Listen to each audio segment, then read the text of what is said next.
Hello, everyone. It's a beautiful Saturday.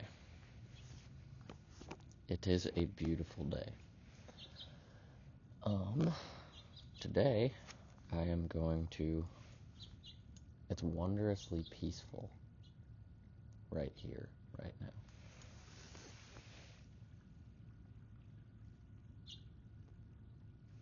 The lapping of the water, the little bird up there, and the unbeatable sky. So today, I'm going to be talking a little bit about the gambler, good old Fyodor Dostoevsky, one of my favorite authors right now. He was a wonderful writer. Pretty cool cover photo on this one too. The quote on the back is, "The mystery of human existence lies not in just staying alive, but in finding something to live for." And Alan Watts would respond to that with, what to live for is this right here, right now. It's right in front of us. The moment. So, I'll chat a little bit about it. I am 100 pages into it out of 140-ish, so I've already gotten a good chunk of the story done, but I'm interested to see how it pans out, and I'll let you know what I think of it so far. And then I'm going to start out also with a poem reading. And I guess I'll sit right here on this nice drainage pipe.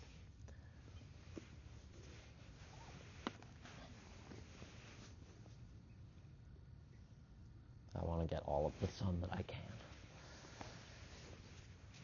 Alright.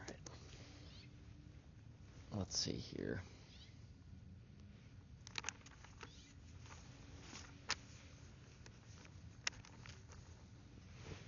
This one,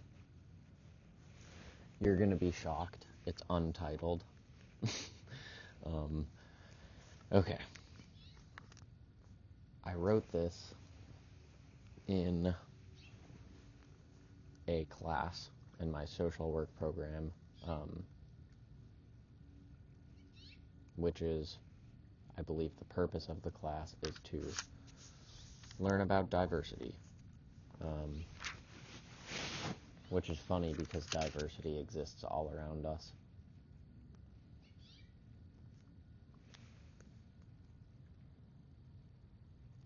It just is. So I wrote this kind of at the beginning of class.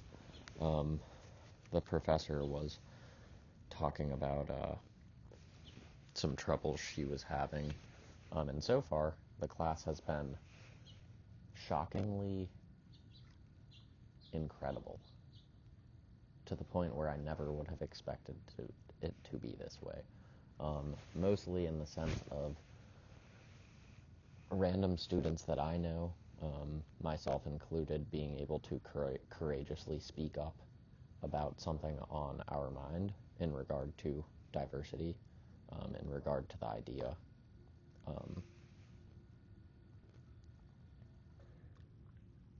And I guess the simplest way to put it is that I've seen mind-blowing, courageous shares in this class.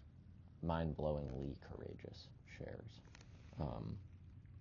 The sort of things where if you were to hear someone speak up to this extent in, like, the run-of-the-mill, day-to-day world, your jaw would drop on the floor. Like, it's the type of stuff that, you know, people are so scared to say. So, I got the sense of feeling tired, of feeling exhausted, with particularly the phenomenon of, for some reason, not feeling like I can speak up or others can speak up. I don't have so much of a problem with it anymore. I generally speak my mind, but I will not lie to myself and pretend as if there are plenty of things which I do not feel that I'm able to say, or do not feel that I should say. I also think that, as much as I don't particularly like to pay attention to the standard media news, I hear about it nonetheless through the grapevine, as I think we all do to some extent. But one of the big topics of focus in the media news over the past few years, at least that I'm remembering, is the idea of freedom of speech. It's this whole argument. And I was speaking with my supervisor after an IOP group the other day at my internship, and she was saying that a lot of the times the clients will use that as an excuse to, speak in a disrespectful manner when it's clearly blatant that that is what's going on. When they're clearly trying to stir the pot, trying to disrespect someone, or just using foul language for the sake of using foul language, not really applying it in an artistic way, you could say. So the clients would say, well, we have freedom of speech, so I'm able to say what I please.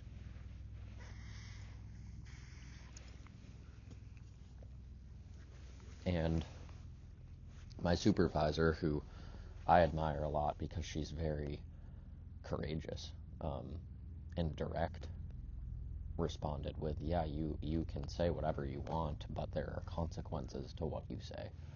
And that's my best way of interpreting the whole deal, is that it's never been the case that you've been able to have free speech and say what it is that you want to say without there being a consequence of it. I guess in a linguistic way, the idea is that you reap what you sow. So what you are sowing by what you are putting out there, by speaking, you will reap on the return end.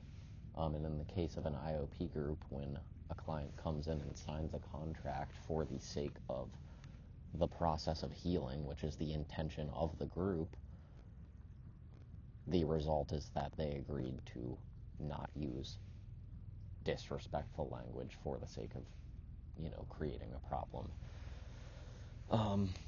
So it's definitely a good topic.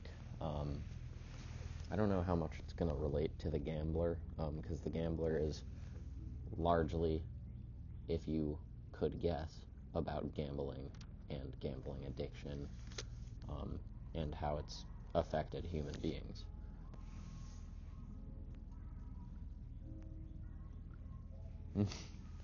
Okay, here we go with the poem.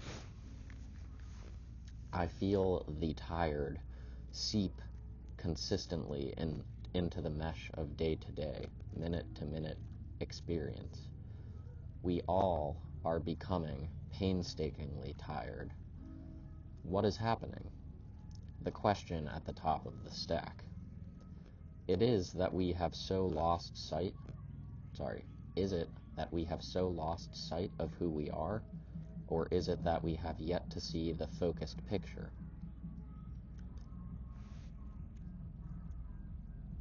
I don't know if you can hear the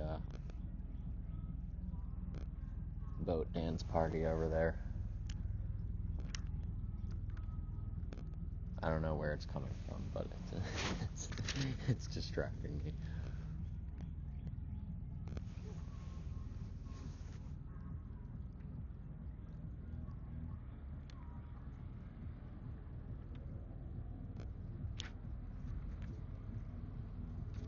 This is a nice day for the boat.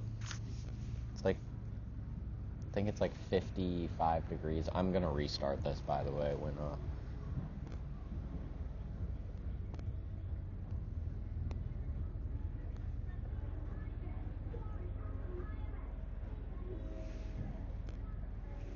Katy Perry. Okay.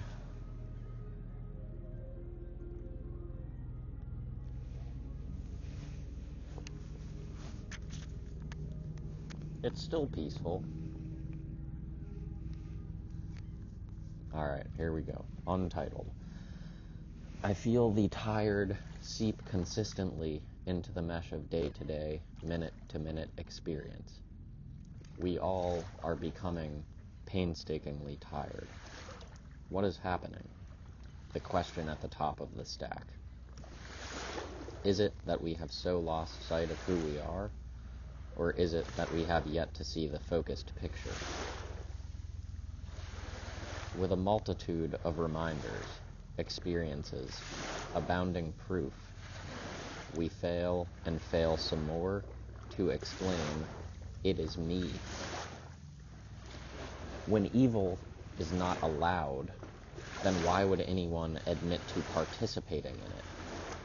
It is not as if it all makes no sense, but is that exhaustion is a feature of the sense of it all being clear as crystal. It is that the people can generally see, but feel the need to keep their mouth shut. Voices contained as wailing screams in a mason jar, buried deep within one's core. What is keeping the lid on? Abundance of distraction at instant disposal, viral memes, gamification of love, an endless choice of fidget toys to choose from. Because being strong is a choice which guarantees pain, because death and discomfort scare us so. So, yeah.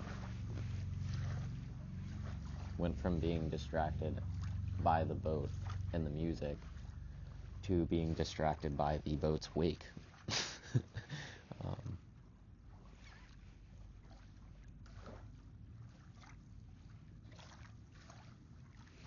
I appreciate the ability to, or I appreciate, I guess, reciting some of my poems as a part of this escapade, because I'm not well practiced in it. It's not something that I've done very much of. I remember I had to read poetry and memorize a couple and recite them in school way back, but day to day not so much. So I've gone to an open mic for poetry one time, and I recited some, and it was fun. I hope to do it again sometime soon. Better yet, I will do it again sometime soon. In other news, I am getting a bit back into guitar playing, which I've been out of practice in. Guitar has always been one of those things in my life where I get into it for half a year, 2 years, get a little better with it, and then I kind of drop it and forget about it. So I think the main goal that I have of this time around, and maybe it'll stick, because I have gotten pretty decent, the main goal is to play in front of people, not only my friends, and sing in front of people. So I'm going to do an open mic playing and singing, and I'm going to pick a couple of songs, one that I've already gotten pretty well practiced in, another one that I discovered recently. I think I'll probably aim for 2 or 3 songs. And I have a close friend who I play with sometimes who I think is going to join me, and we might do one of those songs together. So I think that would be fun. And he's someone who's always encouraged me to step out of my shell and to just, say whatever, fuck it, just do it. No, he always tells me, you will be better at the guitar open mic than most of the people who go.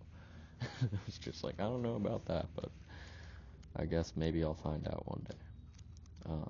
So I hope to do that soon. Let's see, where am I in this book?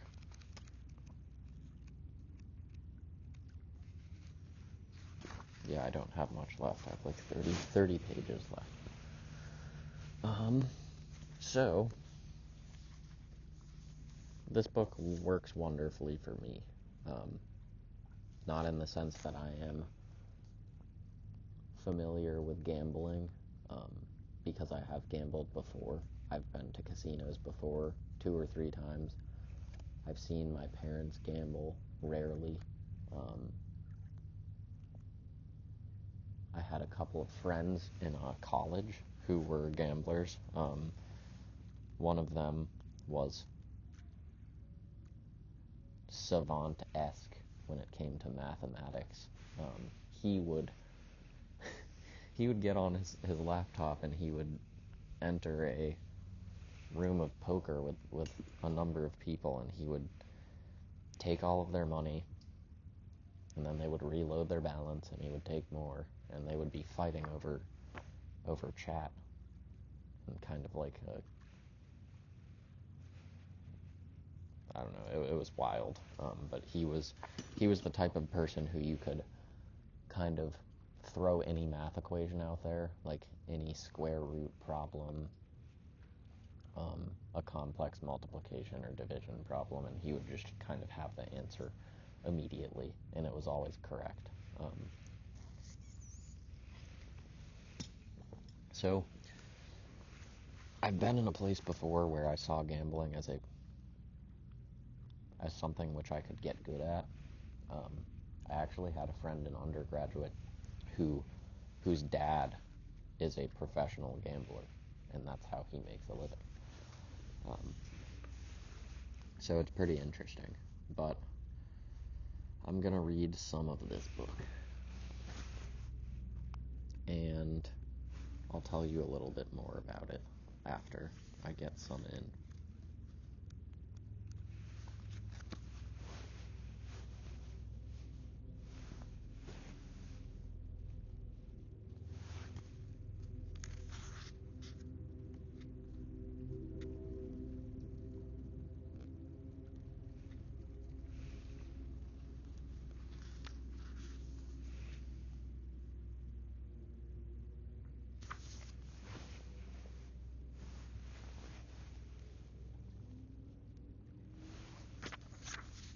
Need a little refresher here.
is a good line.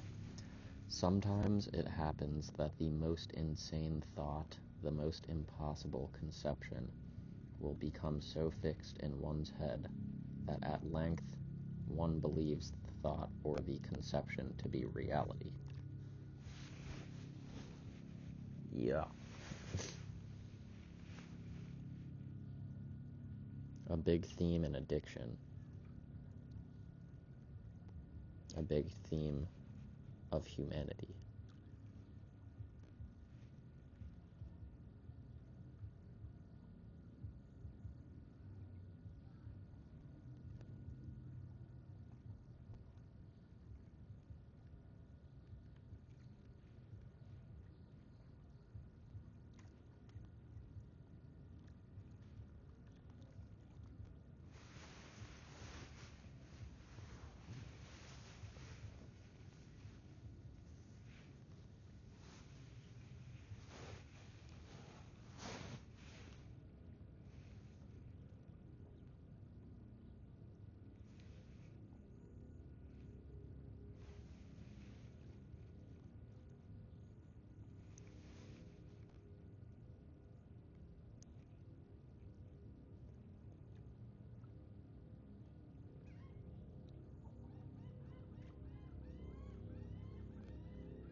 Goodness gracious, jeez.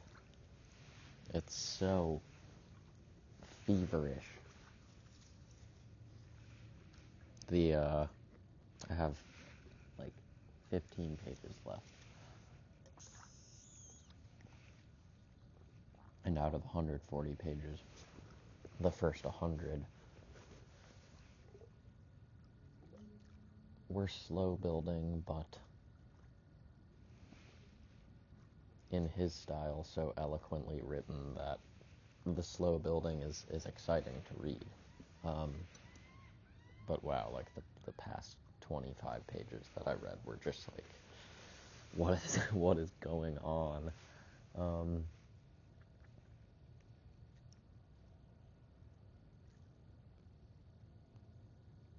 Yeah, I mean, I guess it's been a theme in the other works that that I have read by him. But the theme of madness is so big. Just these moments of madness, not necessarily madness as an end state, but madness as, emotional overflow.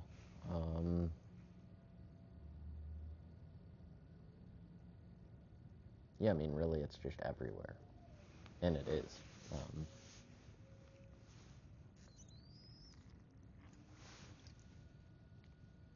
Madness and addiction. So, the idea of the gambler, kind of how addicting gambling is. You see commercials on the TV where it says in alcohol commercials, it says to drink responsibly. And then in gambling commercials, it says to play responsibly and to basically, interestingly enough, it says to contact someone for help if you have a gambling problem, but it doesn't really say that in alcohol or drug commercials. Like it didn't say that in Oxy commercials when Oxy was being advertised as non-addictive pain treatment.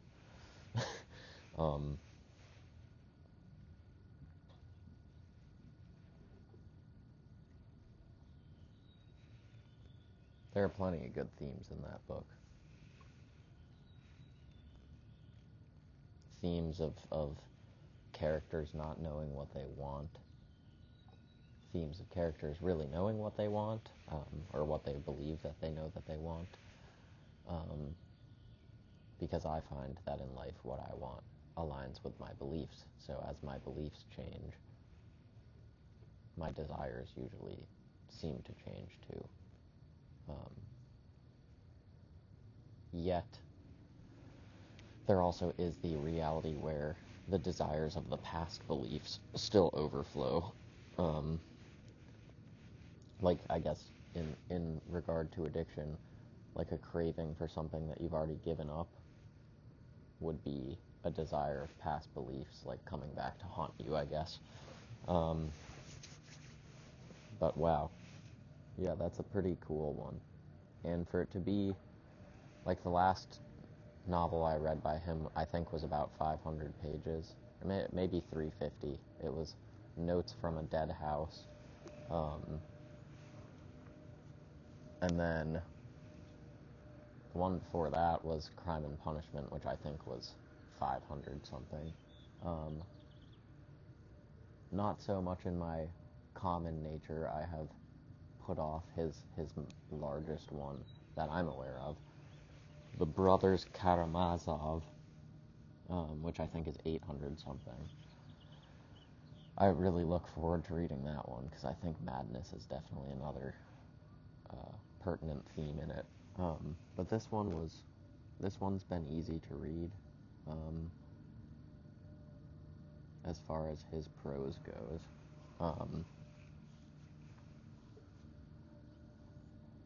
Addiction to gambling is something that's always been interesting to me in general because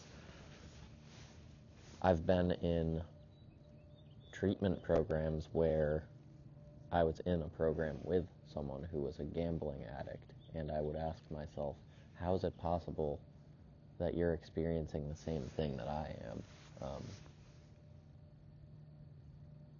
When I'm like struggling with drinking or smoking weed.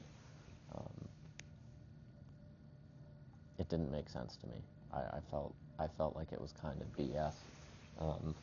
But sitting where I am now, with the experience that I have and the understanding that I have, I realize that you can really be addicted to anything, which gives you that thrill and that quick dose of fire or dopamine or whatever you want to call it.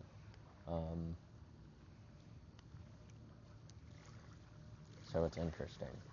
It's like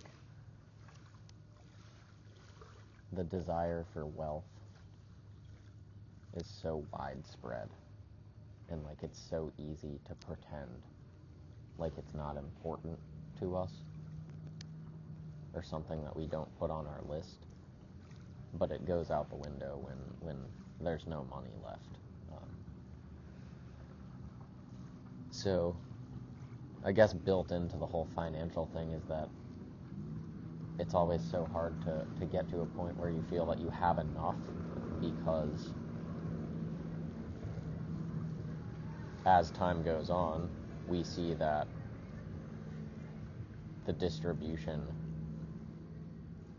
changes and the ratios change for the worse, as in the ratio of average annual income to the cost of a average priced home. That ratio has gone wild within a span of 20 years. So it's as if it's built into us. It's built into us. It's built into the structure of everything that we live within. And that's what makes it so hard, is that, you know, in my case, I'm pursuing a line of work. I guess I'm following my bliss, is how I would put it. And what that means is that I am participating in school, spending money to go back to school. I am working a unpaid internship for a year and a half, and then I am working as a handyman to make money when I can. But my point is that I'm willingly reducing my income to a drastic level. Yet I have help from people who are looking out for me. So there's this theme where it's so easy to feel like once one becomes an adult, that the only true reality is that one has to fend for themselves in entirety. It's usually, most of the time, not the case. There are usually people who help out other people, especially nowadays. Like, even in the sense of the new trend of people living with their parents until they're in their 30s now. Like, that is the older generation acknowledging that there's no other option and saying, okay, you're going to live with us, you can pay us, you know, pennies on the dollar of whatever it would cost for you to not do that.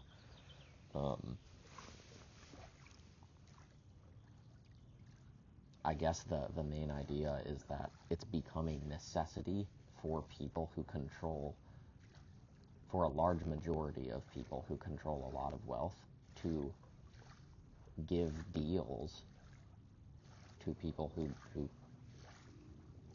who are trying to, you know, work in an industry which is not fintech, medicine, pretty much those two, fintech or medicine. And even so, when people choose to work in medicine, the amount of time and money that's spent on that alone requires being given a deal to some extent. It's seemingly a privilege to be able to even enter the field of medicine at this point. Maybe it always has been, but I don't know, this is a tangent. But anyways, it goes back to, I think, that fire that burns inside of all of us in one way or another, which always is saying you need more, because the world you live in is telling you that you need more, because it's playing out that way, because you don't exist in a vacuum, and so you need more.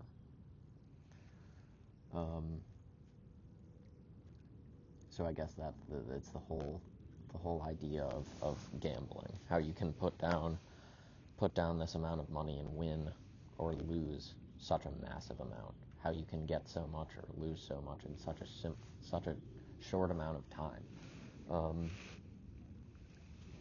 It's understandable, very understandable to me how becoming addicted to gambling is possible, and common. And I guess it's also no surprise that, like, casinos are all over the place, and popular. It's another one of those ways where, if I zoom out and look at the whole picture, addiction plays such a role in the world that we live in. It plays a role. I mean, walk into a gas station or a rest stop and try to count the number of caffeinated beverages in a row in the fridge, or try to count the number of candy bar options. Like, it's built into everything.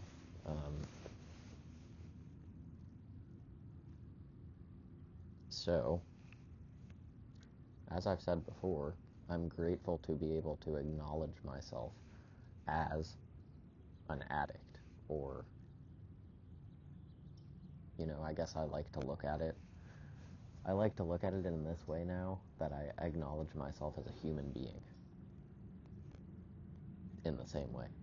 So, when I call myself an addict, I more or less am saying that I'm a human being because I am prone to being addicted to things, and I have been addicted to things, and I likely will be addicted to things.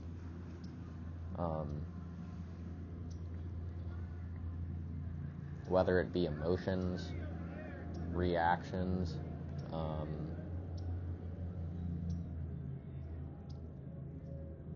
generally pleasure of any kind. So, I'm grateful because in that acknowledgement and understanding, I realize that that's where the work comes. That's where the need for the work comes. The need for the work comes in acknowledging that, and, the work is more or less management. So, this is why I love to read, because all of these things, all of these books, all of these stories, this was written, I don't know what date this was written in, but I think of Rumi and his poetry. Rumi was alive in the 1200s. This was first published in 1869. So, well, it seems like many things change as we go on in time. You read something like this, you read poetry by Rumi, I'm sure there are tons more examples.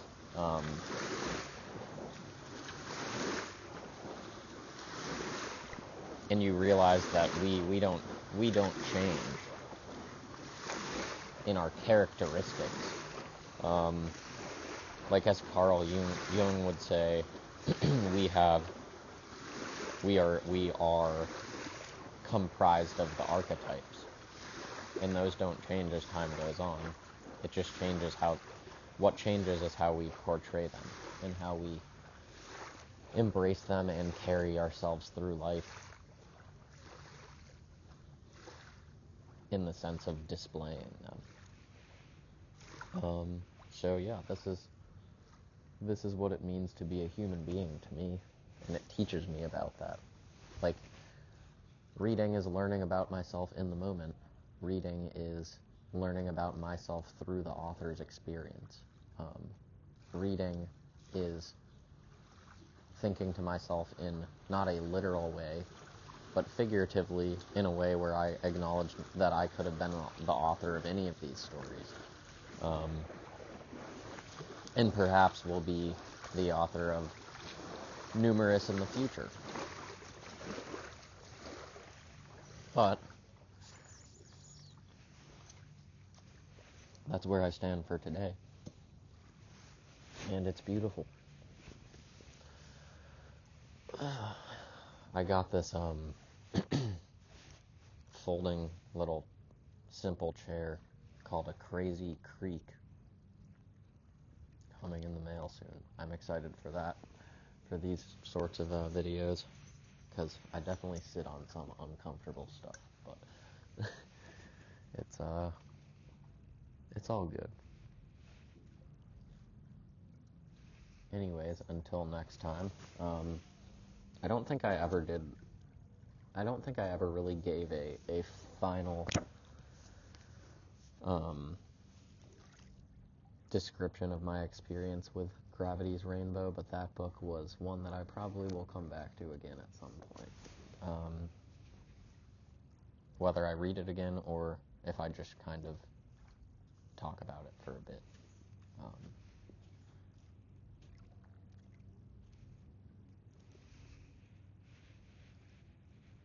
Until next time,